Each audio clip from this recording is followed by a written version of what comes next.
நம்ம சேனலுக்கு வந்திருக்கிற அனைவருக்கும் அன்பான வணக்கங்கள். நல்லதே நினைப்போம், நல்லதே நடக்கும்னு சொல்லி இந்த பதிவை நான் ஆரம்பிக்கிறேன். எல்லாரும் கடன் இல்லாமல் நிம்மதியான வாழ்க்கையோடும் சந்தோஷமாகவும் இருக்கணும்னு வேண்டிக்கிட்டு இந்த பதிவை நான் ஆரம்பிக்கிறேன். செவ்வாய்க்கிழமையுடன் வரும் கிருத்திகை, முருகன் கோவிலுக்கு உள்ளே போகும் முன் வெள்ளம் பரிகாரம், கடன் அடைவதை கண்கூடாக பார்க்கலாம்.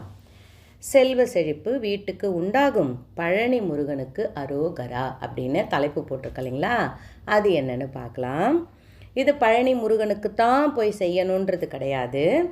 நம்ம வீட்டுக்கிட்ட இருக்கிற முருகன் கோவிலுக்கு தாராளமாக இந்த பரிகாரத்தை நீங்கள் செய்யுங்க. முருகனை போய் வணங்குறவங்களை பார்த்தீங்கன்னா கடன் இல்லாமல் இருப்பாங்க, நோய் நொடி இல்லாமல் இருப்பாங்க. இப்போ செவ்வாய்க்கிழமையில் கிருத்திகை வருது. இந்த கிருத்திகையை ரொம்ப விசேஷமாக நம்ம எப்பவும் போல தான், நம்ம ஆடி கிருத்திகை, தை கிருத்திகை, கார்த்திகை கிருத்திகைக்கு தான் ரொம்ப பிரசித்தமாக எல்லோரும் வடை செய்கிறது, பாயாசம் பண்ணுறது, அந்த மாதிரிலாம் மாவிளக்கு போகிறது இதெல்லாம் செய்வோம். இந்த சாதா கிருத்திகைக்கு என்ன பண்ணுவோன்னா, சாதம் வடித்து சாம்பார் வச்சு உருளைக்கிழங்கு பொரியலோ வாழைக்காய் பொரியலோ முடிஞ்ச அளவுக்கு ஏதாவது ஒரு நெய்வேத்தியம் இனிப்பில் எப்படி சொல்கிறதுனா ஏலக்காய் போட்ட ஒரு நெய்வேத்தியம் எதனா ஒன்று செஞ்சு வச்சு கும்பிடுங்க. நம்ம குடும்பம் மேல் நிலைக்கு செல்வ நிலைக்கு செல்லும். சரி, இப்போ முருகன் கோவிலுக்கு போயே ஆகணும். அன்னைக்கு போகிறோம், கூட்டமாக இருக்குதுமா, ரொம்ப கூட்டம் இருக்குது அன்னைக்கு தினத்தில் அப்படின்னு நினச்சிங்கன்னா சின்னதாக இருக்கிற முருகன் கோவிலுக்கு போங்க. பெரிய முருகன் கோவிலுக்கு போக முடியலனாலும் சின்னதாக இருக்க நம்ம வீட்டுக்கிட்ட இருக்கிற முருகன்கிட்ட போயிட்டு இந்த ஒரு விஷயத்தை பண்ணுங்கள். அங்கே குளம் இருக்கிறதுன்னு வச்சுக்கோங்களேன். நீங்கள் போகிற முருகன் கோவிலில் குளம் இருந்துச்சுன்னா வெல்லம் கொஞ்சம் வாங்கிக்கோங்க. நீங்கள் வீட்டில் இருந்தே வெல்லம் எடுத்துகிட்டு போனால் ரொம்ப நல்லது. இந்த வெள்ள பரிகாரம் என்பது என்ன பண்ணுன்னா, செல்வத்தையும் உயர்த்தும், அடுத்து கடனையும் அடைய செய்யும். கடன் இல்லாத வாழ்க்கை வாழணும் நம்ம தெய்வத்துக்கிட்ட, முருகன்கிட்ட அதுதான் நம்ம கேட்க போகிறோம். சரி, இப்போ என்ன பண்ணணும் பார்த்தீங்கன்னா, அந்த வெள்ளத்தை எடுத்துகிட்டு போகிறோம் இல்லைங்களா, கோயிலுக்கு போகிறதுக்கு முன்னாடி அதை செய்யுங்க. கோவிலுக்கு போயிட்டு வந்து செய்யாதீங்க எந்த ஒரு விஷயம். இந்த வெள்ள பரிகாரம் மட்டும் கோவிலுக்கு போகிறதுக்கு முன்னாடி முருகா என் கடனை நீ அடைச்சி விட்ட அப்படின்ற ஒரு நம்பிக்கை வச்சு, இந்த வெள்ள பரிகாரம் நான் செய்கிறேன், என் கடன் அடைந்து விட்டது, அடைய போகிறது அப்படின்ற ஒரு எண்ணம் நம்பிக்கை என் மனசில் வச்சுக்கிட்டு இந்த வெள்ளத்தை ஒரு சொம்பு எடுத்துகிட்டு போனாலும் உங்கள் விருப்பம்.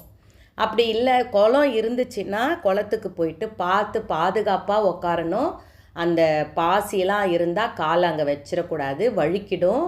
ரொம்ப கவனமாக அதில் நீங்கள் செயல்படணும். கையில் வெள்ளத்தை வச்சுக்கிட்டு அந்த தண்ணியில் கரைத்து விட வேண்டும்.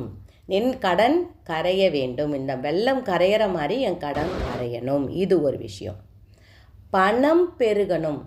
இப்போ நீங்கள் குளம் இல்லைம்மா, எங்கள் வீட்டுக்கிட்ட முருகன் கோவிலில் குளம் இல்லை, அப்போ நான் எப்படிம்மா இதை செய்கிறதுனா, கொஞ்சம் வெள்ளத்தை எடுத்துக்கோங்க. முருகன் கோவில் வாசல்னு ஒன்று இருக்கும் இல்லைங்களா, அதில் தண்ணி கொஞ்சம் கையில் எடுத்துக்கோங்க. வெள்ளத்தை தூள் பண்ணியை கூட வீட்டிலேருந்து எடுத்துகிட்டு போங்க. அதை நல்லா கையால் கரைச்சி தண்ணி, ஒரு பாட்டில் தண்ணி எடுத்துகிட்டு போகிறீங்கன்னா அந்த தண்ணியை நல்லா ஊற்றி கரைச்சி அந்த இடத்துல விட்டுருங்க. அதை கொஞ்சம் கொஞ்சமாக அந்த எறும்புகள் எடுத்துகிட்டு போயிடும், எந்த பிரச்சனையும் வராது அதனால். ஓகேங்களா? அதனால் உங்களுக்கு இன்னுமே நல்லது தான் நடக்க போகுது. இன்னொரு விஷயம், இது கோவிலுக்கு போகிறதுக்கு முன்னாடி இதை செஞ்சுருங்க. அடுத்தது, குளம் இருக்கிற கோவிலாக இருந்தால் வெள்ளத்தை ஒரு கட்டி வெள்ளத்தை எவ்வளோ தூரம் உங்களால் தூக்கி போட முடியுமோ அவ்வளோ தூரம் போட்டிங்கன்னா அவ்வளோ செல்வம் நம்ம வீட்டுக்கு பெருகும் என்பது அர்த்தமாகும். இந்த வெள்ள பரிகாரத்தை நீங்கள் கடைப்பிடிச்சிக்கிட்டே வாங்க. ஒரு கிருத்திகைன்னு கிடையாது. நான் செவ்வாய்க்கிழமை கிருத்திகையோடு சேர்ந்து வரதுனால அன்னைய தானே என் பிள்ளைங்க செஞ்சு கடங்கண்ணி இல்லாமல் நல்லா இருக்கணும்னு நான் வேண்டுறேன். நீங்கள் செவ்வாய்க்கிழமை இந்த வெள்ள பரிகாரத்தை நான் சொல்கிற மாதிரி இந்த 2 முறையை நீங்கள் பின்பற்றி பாருங்களேன். நிஜமாக சொல்கிறேங்க, கடன் கரைவதை கண்கூடாக நம்ம பார்க்கலாம். எந்த வழியிலையாவது, ஆனால் வேலை செய்யுங்க, அதற்கான எஃபர்ட்டை போடுங்க, அதற்கான முயற்சியை பண்ணுங்க. கண்டிப்பாக இந்த கடல்லேருந்து முருகப்பெருமான் நம்மளை வெளியில் கொண்டு விட்டுருவார். நல்லதே நடக்கும், வெற்றி நிச்சயம், வாழ்க வளத்துடன் சொல்லி இந்த பதிவை நான் நிறைவு செய்கிறேன். இன்னொரு பதிவோடு உங்களை நான் மீட் பண்ணுறேன்.